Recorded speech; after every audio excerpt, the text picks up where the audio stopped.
اللہ پاک نے نا بعض لفظوں میں چابیاں رکھی ہیں، اور بعض لفظ، بعض بول چابیاں ہیں، چابیاں رزق کی، برکت کی، عنایت کی، عطا کی، کرم کی، فضل کی، اور بے بہا سمندر کو دینے کی بعض لفظوں میں رب نے چابیاں رکھی ہیں، اور بعض لفظ خود چابیاں ہیں، رزق کی چابیاں، صحت کی چابیاں، برکت کی چابیاں۔ یہ سورۃ مائدہ کی آیت نمبر 114، یہ عنایات اور عطاؤں کو عرشوں سے متوجہ کرنے کی چابی ہے۔ یہ صرف روٹی رزق کے لیے نہیں ہے، من پسند کھانے کے لیے نہیں ہے، یہ تو اس کا ایک چھوٹا سا فائدہ ہے، یہ تو اس کا ایک مختصر فائدہ ہے۔ یہ بنیادی طور پہ اس کی رحمت، عنایت اور عطا کو متوجہ کرنے کے لیے ایک حیرت انگیز تحفہ ہے، حیرت انگیز تحفہ، اس کی عنایت، عطا اور برکت کو متوجہ کرنے کے لیے ایک حیرت انگیز تحفہ ہے۔ یہ رزق اور دولت کی چابی ہے، یہ برکت کی چابی ہے۔ بات بتاؤ، اللہم ربنا انزل علینا مائدۃ من السماء، دسترخوان بھیج آسمان سے۔ کیا خیال ہے؟ غریب کا، مالدار کا، وزیر کا، امیر کا، بادشاہ کا، سب کا دسترخوان ایک تو نہیں ہوتا، ہر بندہ اپنی حیثیت کے مطابق دسترخوان لگاتا ہے۔ ایک صاحب کہنے لگے کہ میرے لیے نا ایک عرب نے دسترخوان لگایا، ایک بیل پڑا ہوا تھا، بھنا ہوا، پورا بھنا ہوا بیل تھا، اس کا سر تھا، اس کے سر کو ذبح کیا تو خون بھی بہ رہا تھا دسترخوان پہ، سر کو ذبح کیا تو وہ خون بھی بہ رہا تھا دسترخوان، بیل بھنا بھی ہوا ہے اور خون بھی بہ رہا ہے، چھری پھیری، حیران ہوا یہ کیا؟ انہوں نے کہا وہ خون نہیں تھا، وہ جیلی تھی، وہ چاکلیٹ تھا، وہ اور کوئی نعمتیں تھیں۔ پھر اس بیل کو کھولا تو اس میں سے بکرے نکلے بھنے ہوئے،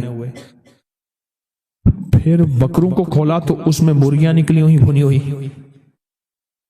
پھر مرغیوں کو کھولا تو اس میں انڈے نکلے اور میوے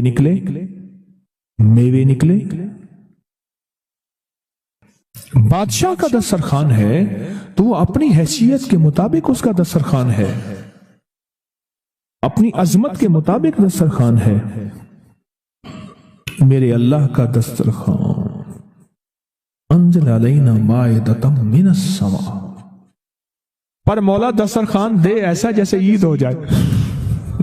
اب اس آیت کی تنہائیوں، اس آیت کی گہرائیوں اور اس آیت کے اندر کی شہ تک پہنچے۔ اللہ دسترخوان دے، پر دے ایسے کہ جیسے عید کر دے۔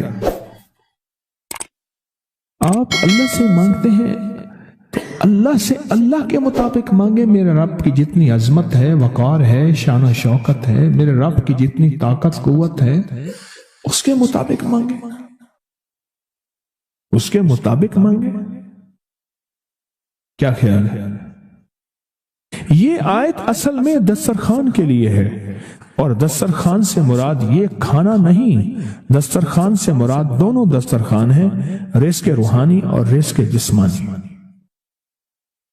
دونوں دسترخوان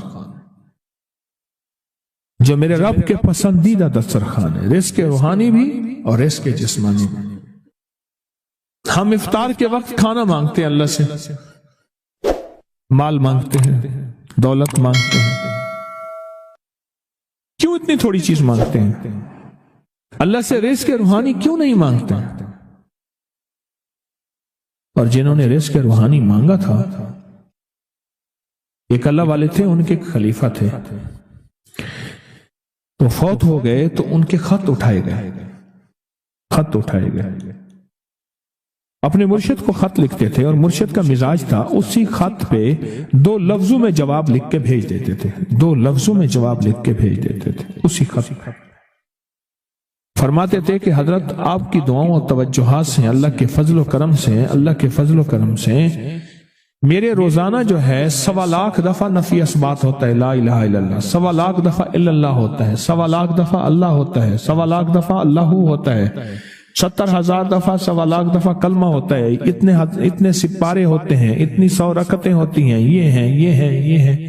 وہ اسکول کے ٹیچر بھی تھے، وہ 5 وقت نماز بھی پڑھاتے تھے، ان کے بہت سارے بچے بھی تھے، ان کی زندگی کا یہ نظام بھی تھا، پر انہوں نے یہ سارا کچھ لکھا اپنے مرشد کو، کہا کہ خط اٹھا کے دیکھیں، حیران ہو جاتے تھے، مجھے ایک بندہ نہیں، میرے پاس اب بھی کئی بندے ہیں کہ اتنے ارب درود پاک پڑھا، اتنے ارب، لاکھ نہیں، ہزار نہیں، کروڑ نہیں، اتنے ارب درود پاک پڑھا، اتنے ارب کلمہ پڑھا، اتنا ارب سورۃ اخلاص پڑھی اور فلاں پڑھا، ارب۔ مجھ سے غلطی ہوئی، ایک دفعہ ان کا خط آیا تو میں نے رسالہ اس وقت چھپ رہا تھا، میں نے کہا یہ خط بھی اس میں ڈال دو، چھاپ دو۔ کئی ٹیلی فون تو میں نے سنے، ایک فون مجھے یاد ہے اچھی طرح، کوئی 6 7 8 کی بات ہے، 2000، اس نے کہا میں ہوں اوان، اور آگے سے یہ بن جا ہٹا دوں تو بن جاؤں گا حیوان، لفظ ہٹا دوں تو میں یوں بن جاؤں گا۔ تمہیں پتا ہے تم نے یہ کیا چھاپا ہے؟ شرک اور بدعت، جھوٹ چھاپتے ہو، دھوکہ دیتے ہو۔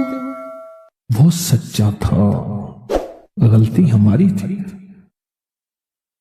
برتن نہیں ہے، اس برتن کے مطابق وہ برتن چھلک پڑا۔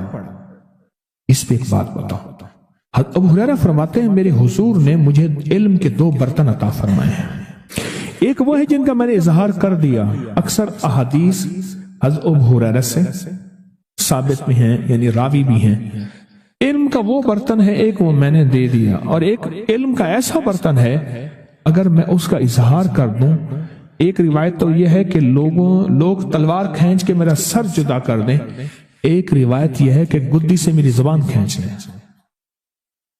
میں نے وہ علم کا برتن چھپا کے رکھا، ان کا خط تھا کہ اتنا سوالا، انہوں نے اللہ سے رزق روحانی کا دسترخوان منوا لیا تھا کہ اللہ یہ دسترخوان تیرے خزانے میں کمی نہیں ہے، یہ دسترخوان مجھے عطا فرما۔ رزق روحانی کا دسترخوان اللہ نے منوا لیا تھا، اللہ سے منوا لیا تھا، اللہ سے منوا لیا تھا۔ آپ اس آیت کے ذریعے اللہم ربنا، میں نے ایک عرض کیا تھا جن دعاؤں سے پہلے ربنا اور اللہم آئے، جن دعاؤں سے پہلے ربنا اور اللہم آئے، ان دعاؤں کی قبولیت، محبوبیت، مقبولیت، تاثیر، کمال بہت اور دعاؤں سے بہت زیادہ آگے ہے۔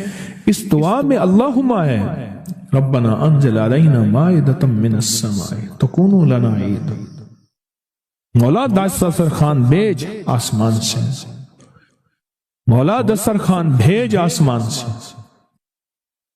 دسترخوان بھیج آسمان سے، اور ایسا دسترخوان آسمان سے بھیج جو تیری شان کے مطابق ہو، پھر آپ کی نسلوں میں رزق، دولت اور صحت، برکت، اور پھر کمال سوچ نہیں سکتے کہ علم کے خزانے، روحانیت کے خزانے، ذکر، تسبیح، سجدے، عبادات۔ اچھا، ہمارے ہاں عبادات میں ایک وہ عبادات ہیں جو ہم کرتے ہیں اور یہ بالکل ٹھیک ہے، نفل، اشراق، چاشت، اوابین، تلاوت، تسبیحات۔ ایک لمحہ بندے پہ ایسا آتا ہے اس کی ظاہری عبادات مخفی ہو جاتی ہیں، اور یہ ہر کسی پہ نہیں آتا۔ امام مالک پہ آیا تھا کہ وہ پھر گھر میں بند ہو کے رہ گئے تھے، گھر میں بند ہو کے رہ گئے تھے، پھر جنازہ وہیں سے نکلا تھا، وہ کتنے سال گھر سے باہر نہیں نکلے۔ اس آیت کے ذریعے اللہ سے منوائے، میرے قرضے کبھی نہیں اتر سکتے۔ کہا کہ ایک عمل میں نے بہت ہی طاقت سے کیا، ایک دفعہ آپ کے درس سے سنا تھا جب بندے کی آنکھ کھلتی ہے تو دائیں طرف ایک فرشتہ ہوتا ہے، بائیں طرف شیطان ہوتا ہے۔ شیطان کہتا ہے دنیا کی فکر کر، مال کی، کاروبار کی، زندگی کی، نظام کی، کیا ہوگا آج، کیا ہوگا، کیسے ہوگا، کس طرح ہوگا، فلاں کام کا کیا ہوگا۔ اور فرشتہ کہتے ہیں اللہ کا نام لے، اللہ سارے کام بنانے والا ہے، اللہ بگڑی بنانے والا ہے، اللہ مسائل کو حل کرنے والا ہے، اللہ زندگی کی ناکامیوں کو دور کرنے والا ہے۔ اور کہا کہ بندہ اگر اللہ کا نام لے لیتا ہے تو پیشانی پہ ایک لفظ لکھا جاتا ہے جس کو غنی کہتے ہیں، اور اگر بندہ اللہ کا نام نہیں لیتا تو پیشانی پہ ایک لفظ لکھا جاتا ہے جس کو فقر کہتے ہیں، جس کو میرا رب فقیر کر دے کائنات کی طاقت اس کو غنی نہیں کر سکتی، جس کو میرا رب منگتا کر دے کائنات کی کوئی بندہ، امیر، رئیس، بادشاہ اس کو دے نہیں سکتا۔ کہا کہ میں نے اس پہ عمل کیا، اور اس پہ عمل کے ساتھ میں نے یہ عمل شروع کیا جس کو بیٹی والا عمل کہتے ہیں، سوتے ہوئے۔ اعوذ باللہ من الشیطان الرجیم، بسم اللہ الرحمن الرحیم، لا حول ولا قوت الا باللہ العلی العظیم۔ یہ 11 دفعہ پڑھنا، تاکہ میں نے یہ 11 دفعہ عمل شروع کر دیا، اور کچھ عرصے میں میرے اسباب پیدا ہوئے، میرے قرضے کیسے اترے، میں حیران ہوں۔ کہا کہ پہلے اتر جاتے تھے، پھر چڑھ جاتے تھے، پھر اتر جاتے تھے، پھر اور کبھی آج تک پورے نہیں اترے تھے۔ اب صورتحال یہ ہے کہ اللہ پاک نے اتنا دیا ہے کہ بہن بھائیوں کے ساتھ، رشتہ داروں کے ساتھ، پڑوسیوں کے ساتھ میرا معاملہ وسیع القلبی کا ہے۔ اللہ نے اتنا دیا ہے کہ میں ان کو دیتا ہوں، گھر والوں کو بھی، اپنے آپ کو بھی، صرف اس عمل کی وجہ سے۔ اور کہا میرا دل مانتا ہے، پہلے میرے ماتھے پہ فقر لکھا تھا، میرے باپ کے ماتھے پہ فقر لکھا تھا، اس کے باپ دادا کے ماتھے پہ فقر لکھا تھا۔ اس عمل کی وجہ سے اللہ نے فقر مٹا کے مجھے غنی کر دی، اس عمل کی وجہ سے۔ چھوٹا سا سوتے ہوئے جب اٹھے، پاک ناپاک، وضو بے وضو، جس حالت میں ہیں، سوتے ہوئے، اسی وقت سوتے ہوئے آنکھ کھلتے ہی کلمہ پڑھ کے یہ اعوذ باللہ من الشیطان الرجیم، بسم اللہ الرحمن الرحیم، لا حول ولا قوت الا باللہ العلی العظیم، یہ پڑھنا ہے 11 بار پڑھنا۔ کہا کہ اس عمل نے مجھے غنی کر دیا، اس عمل نے مجھے غنی کر دیا۔ اور کہا میرا وجدان کہتا ہے، میرا دل کہتا ہے کہ میرے ماتھے پہ فقر لکھا تھا، میرے باپ کے ماتھے پہ فقر لکھا تھا کہ تو بھی فقیر رہے گا، تیرا بیٹا بھی فقیر رہے گا، اس کا باپ وہ بھی فقیر رہے گا۔ ہم نے تمہیں وسعت نہیں دینی، رزق وسیع نہیں کرنا، ہم نے تیری زندگی میں مشکلات لانی ہے، تیری نسلوں کی زندگی میں مشکلات، وہ ساری عمر ادھر پکڑ یوں کھینچتان زندگی گزر گئی۔ کہا کہ جب سے میں نے یہ عمل کیا، اللہ نے مجھے غنی کر دیا، اور لگتا ہے میری پیشانی پہ، اصل وہ کہنے یہ آیا تھا کہ سنا ہے آپ پیشانی پڑھ لیتے ہیں، سنا ہے آپ کے بارے میں کہ آپ کو پیشانی کی لکیروں پہ نظر آ جاتا ہے کہ یہ فقیر ہے یا غنی ہے، شقی ہے یا سعید ہے، بدبخت ہے یا نصیب والا ہے یا بخت والا ہے اور مقدر والا ہے۔ آپ مجھے یہ دیکھیں، کیا میری واقعی ایسا ہو گیا ہے کہ میرے مطابق تو میری پیشانی سے جو فقر تھا وہ ختم ہو گیا، اب غنا آ گیا ہے۔ اس کا اپنا خیال تھا، اس کا میرے بارے میں ایک اچھا گمان تھا، مجھے تو ایسا محسوس نہیں ہوتا کہ میں پڑھ لیتا ہوں۔ یقین جانیے یہ عمل ایسا ہے، بہت طاقتور عمل ہے، یہ عمل اتنا قوت والا ہے۔ کیوں؟ یاد رکھیں، میں نے آپ کو بتایا تھا جو ایک دفعہ بسم اللہ پڑھتا ہے کیا ہوتا ہے، اس کی رات بتایا تھا 10,000 نیکیاں، اور اس کے نامہ اعمال میں 10,000 برائیاں۔ نیکیاں ملتی ہیں، برائیاں ختم ہوتے ہیں، 10,000 درجات بلند ہوتے ہیں۔ یہ صرف ایک دفعہ بسم اللہ پڑھنے سے ہے، اور ایک بسم اللہ کے اور کمالات ہیں۔ اور جب بندہ اعوذ باللہ من الشیطان الرجیم پڑھتا ہے تو پتہ کیا ہے، اعوذ کہتے ہیں اصل میں چھتری کو، کہ مولا میں ڈھال میرے پاس کچھ نہیں، میں نہتا ہوں میرے ہاتھ کچھ نہیں، تیری طاقت ہی ہے جو میری چھتری ہے، میرا سنبھال ہے، اور میرا ڈیفنس ہے، اور میرا دفاع ہے، اور میری حفاظت ہے۔ مولا میری بس ہو گئی ہے، اب تو آ کے میری حفاظت کر، میرے بس میں نہیں ہے، کیوں؟ طاقتیں زیادہ ہیں، قوتیں زیادہ ہیں، جنات شیاطین ہیں، نہ وہ نظر آئے نہ ان کے وار نظر آئے۔ بندہ نظر آتا ہے نا تو بندے کے وار بھی ساتھ نظر آتے ہیں، وہ ہاتھ سے مار رہا ہے، لاٹھی سے مار رہا ہے، اینٹ سے مار رہا ہے، بندوق سے مار رہا ہے، خنجر تلوار سے مار رہا ہے۔ مولا اس کے تو نہ وار نظر آتے ہیں نہ اس کے یا خود نظر آتا ہے۔ اے اللہ بس اب تیری رحمت آئے گی، تو آ جا۔ اعوذ باللہ من الشیطان، اور میرے پاس شیطان بھی وہ نہیں ہے، شیطان وہ ہے رجیم جو پھر ایک کے بعد دوسرا حملہ کرتا ہے، دوسرے کے بعد تیسرا حملہ کرتا ہے، چھپ چھپ کے حملہ کرتا ہے، وہ رجیم ہے میرے پاس۔ جب بندہ پڑھتا ہے نا لا حول، اس کو ذرا غور سے سننا، لا حول ولا قوت الا باللہ العلی العظیم، جب بندہ یہ دعا پڑھتا ہے نا، یہ ذکر کرتا ہے، اس کا پتہ معنی کیا ہے؟ اے اللہ تیری چاہت ہوگی تو میں نیکی کر سکوں گا، اور اگر تیری حفاظت ہوگی تو میں گناہوں، برائیوں، آفتوں، مصیبتوں سے بچ سکوں گا۔ اے اللہ اپنی چاہت کو قریب کر دے میرے، میں تیری چاہت کے قریب ہو جاؤں، اور حفاظت کا نظام میرے ارد گرد کر دے، کیونکہ تیرے بغیر میں بچ نہیں سکتا، تیرے بغیر مصیبتوں سے، تکلیفوں سے، گناہوں سے، معصیت سے، خطا سے، لغزش سے اے اللہ بچ نہیں سکتا۔ اصل میں اس دعا میں اپنے آپ کو یہ سارا اللہ کے حوالے